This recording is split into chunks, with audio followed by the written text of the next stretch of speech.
Assalamualaikum warahmatullahi wabarakatuh. Saya Dikmar Stelanas, NIM 2019-41021 dari kelas A. Di sini saya akan menjelaskan beberapa penyakit yang sering menyerang pada tanaman jagung atau yield maize, beserta cara pengendaliannya. Terdapat 5 penyakit tanaman pada jagung yang akan saya bahas. Yang pertama yaitu penyakit bulai atau Peronosklerospora maydis. Yang kedua, penyakit karat daun atau Puccinia sp. Yang ketiga, penyakit gosong atau Ustilago maydis. Yang keempat, penyakit bakteri busuk batang atau Erwinia glycandemi. Dan yang kelima, penyakit virus mosaik kerdil jagung atau maize dwarf mosaic virus. Untuk yang pertama, yaitu penyakit bulai atau Peronosklerospora maydis. Memiliki siklus hidup. Pertama, terinfeksi dari Conidia yang tumbuh besar di permukaan daun. Lalu masuk ke jaringan tanaman melalui stomata tanaman muda. Setelah itu, lesio lokal berkembang ke titik tumbuh sehingga terjadi infeksi sistemik. Conidiophore dan Conidia terbentuk keluar dari stomata daun pada malam hari yang lembab.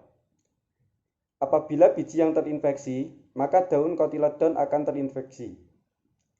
Dan apabila inokulum dari spora yang terinfeksi, maka daun kotiledon akan tetap sehat. Pada pembentukan spora patogen membutuhkan udara yang lembab, berkisar di atas 90%. Pada suhu hangat sekitar 23 derajat Celcius. Produksi sporangia terjadi pada pukul 3-5 pagi. Spora tersebar oleh angin di pagi hari dan butuh waktu 1 jam untuk berkecambah.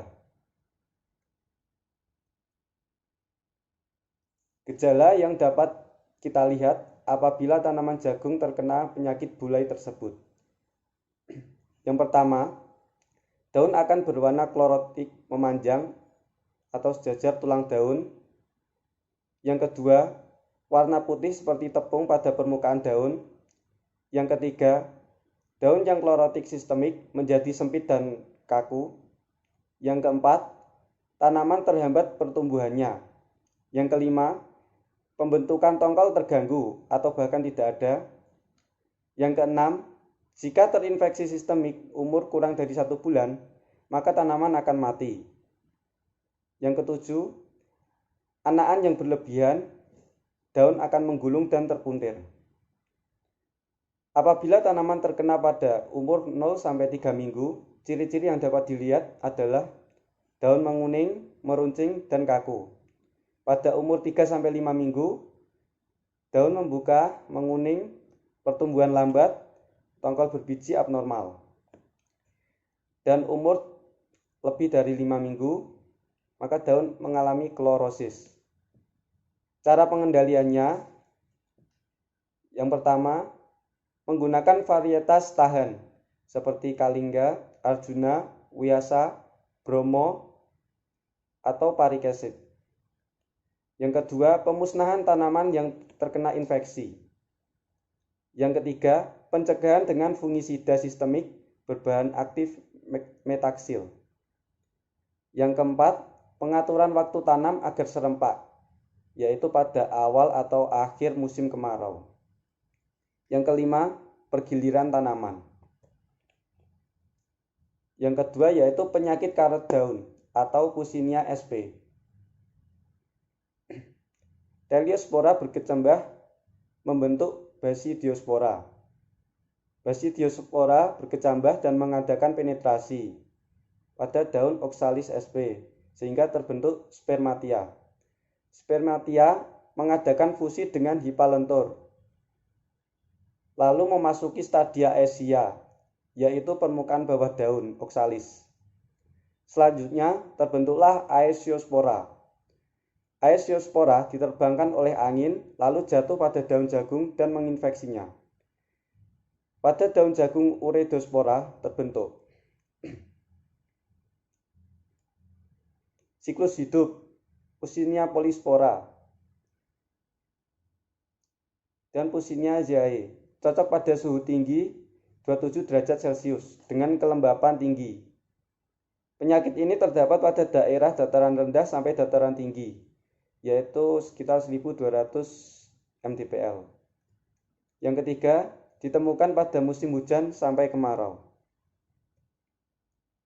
Gejala yang dapat dilihat yaitu terdapat bisul atau pustules pada daun.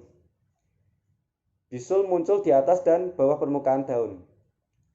Berwarna coklat kemerahan, berwarna hitam kecoklatan setelah teliospora berkembang. Daun menjadi kuning. Cara pengendaliannya menggunakan varietas tahan seperti Arjuna, Bromo, Rama. Yang kedua, menggunakan aplikasi fungisida pada saat mulai tampak bisul karat pada daun.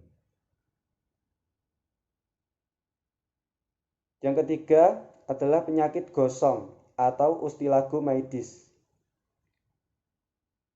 Siklus hidupnya adalah Ustilagomaides chlamydospora berkecambah menghasilkan sporidia.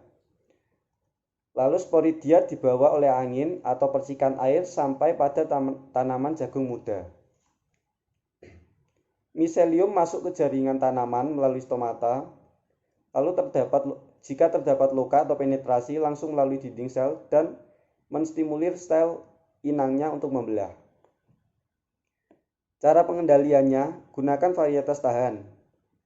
Gunakan pestisida, rotasi tanaman, pelakuan benih.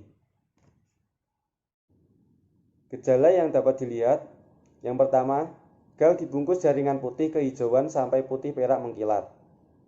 Yang kedua, bagian dalam gal berwarna gelap berubah menjadi massa tepung spora berwarna coklat hitam.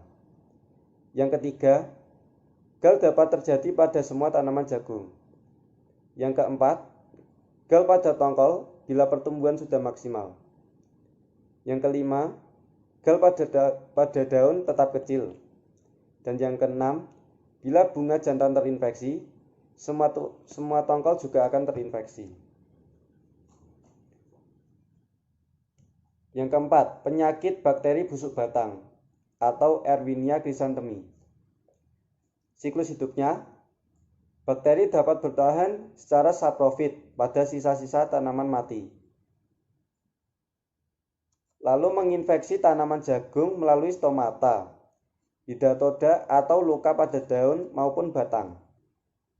Bakteri ini juga dapat ditularkan melalui biji dari tanaman yang terinfeksi. Gejalanya, tanaman tiba-tiba rebah, pangkal batang terinfeksi bakteri, jaringan terinfeksi berbau busuk, batang yang terinfeksi menjadi basah dan berair, dan yang terakhir bagian batang terpuntir. Cara pengendaliannya menggunakan varietas tahan, pengolahan tanah yang baik, menghindari banjir, drainase perlu ditata dengan baik, eradikasi tanaman terinfeksi, penambahan pH tanah dengan kapur pertanian, dan yang terakhir mengurangi penggunaan pupuk N. Yang kelima, yang terakhir, yaitu penyakit virus mosaik kerdil jagung atau maize birth mosaic virus. Siklus hidupnya, virus ditularkan secara mekanis oleh serangga vektor secara non-persisten.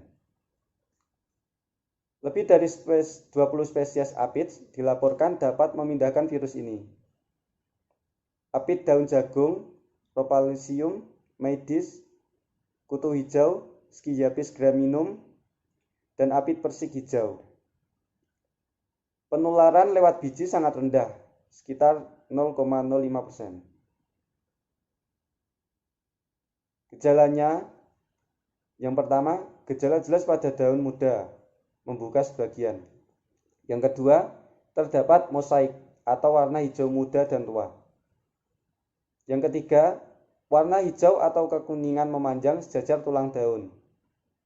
Yang keempat, terhambat pertumbuhannya atau stunting. Yang kelima, ukuran tongkol dan biji berkurang. Dan yang keenam, tampak pada umur 15 hari. Cara pengendaliannya, yang pertama memusnahkan tanaman jagung dan inang lainnya yang terinfeksi. Yang kedua, melakukan pergiliran tanaman. Yang ketiga, melakukan penyemprotan pestisida. Dan yang keempat, jangan menanam benih jagung dari tanaman yang terkena infeksi. Sekian dari saya, terima kasih.